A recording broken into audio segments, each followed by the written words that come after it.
Okay, today we're talking about upper back pain, and it's that pain that you experience between the shoulder blade and your spine in this little area at the top of your back here. If you've ever had it, it can be really sore, real deep, boring pain. It can occasionally radiate up your neck or out to your shoulder. And you'll notice that once you have it, it's quite hard to get rid of. You may be massaging it hard, putting a Theragun on it, using heat, and you might get some temporary relief, but the pain just persists. And in today's video, I'm going to tell you why that's happening, but more importantly, I'm going to tell you how to fix it.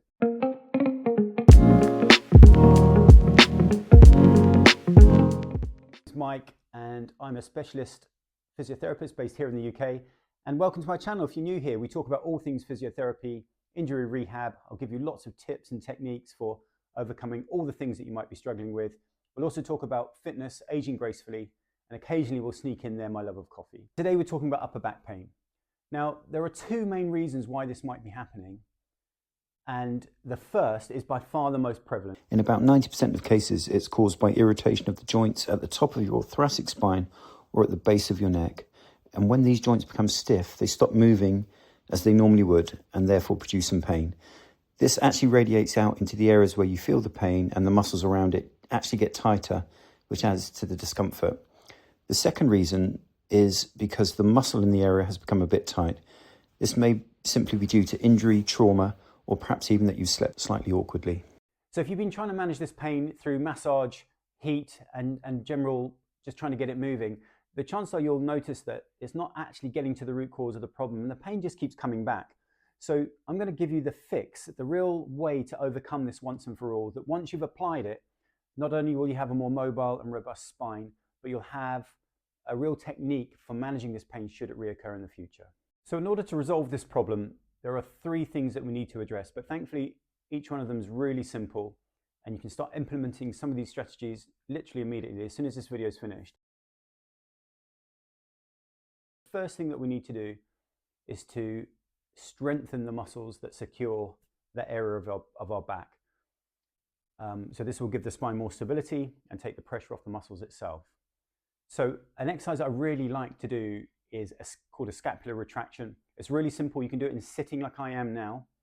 And the technique is as follows. You just take your hands up to about shoulder level here, and you turn one palm to face away from you, one palm to face towards you, and you just gently link the fingers.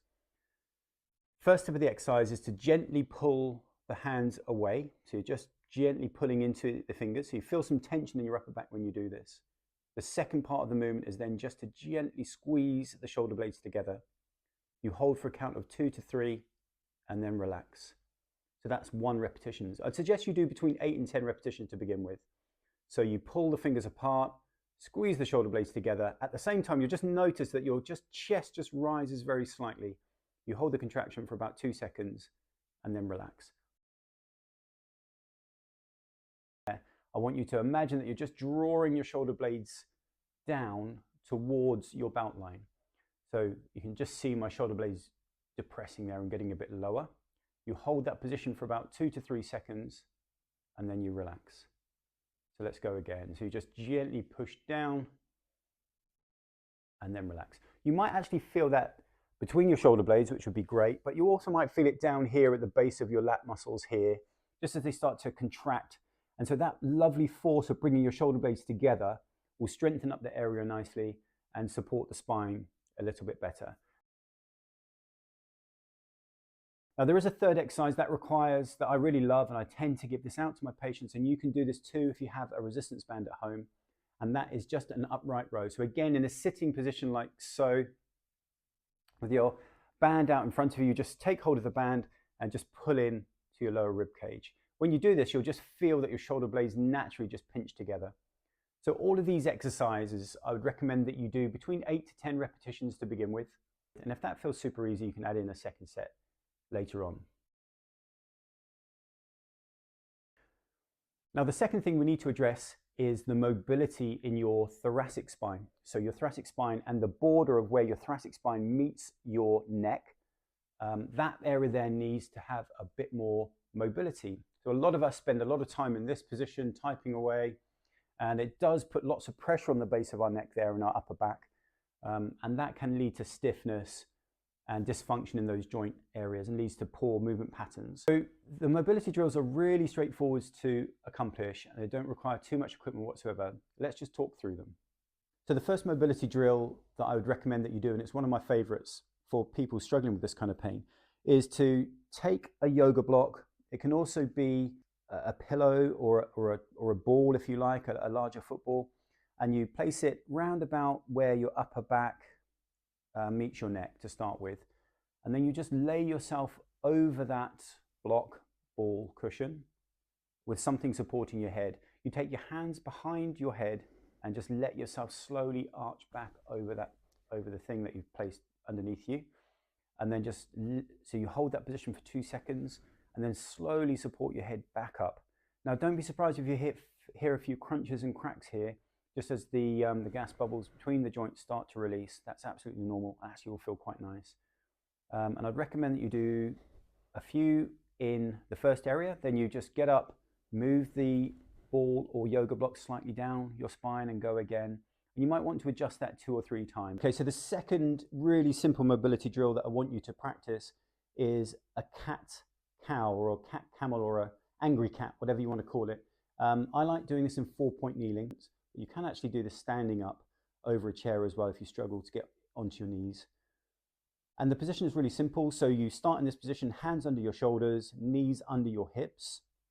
From this position here, I want you just to drop your chin down onto your chest. And at the same time, I want you to arch your upper back like an angry cat would be doing.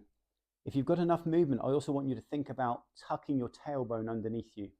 So we're really trying to get this big arch going on with our back. You hold the position for 2 seconds, no longer, and come out of that and just relax your lower back down, relax your shoulders. Hold for 2 seconds and then come back up again. So we've talked about strengthening the muscles around the joints, which was the first strategy.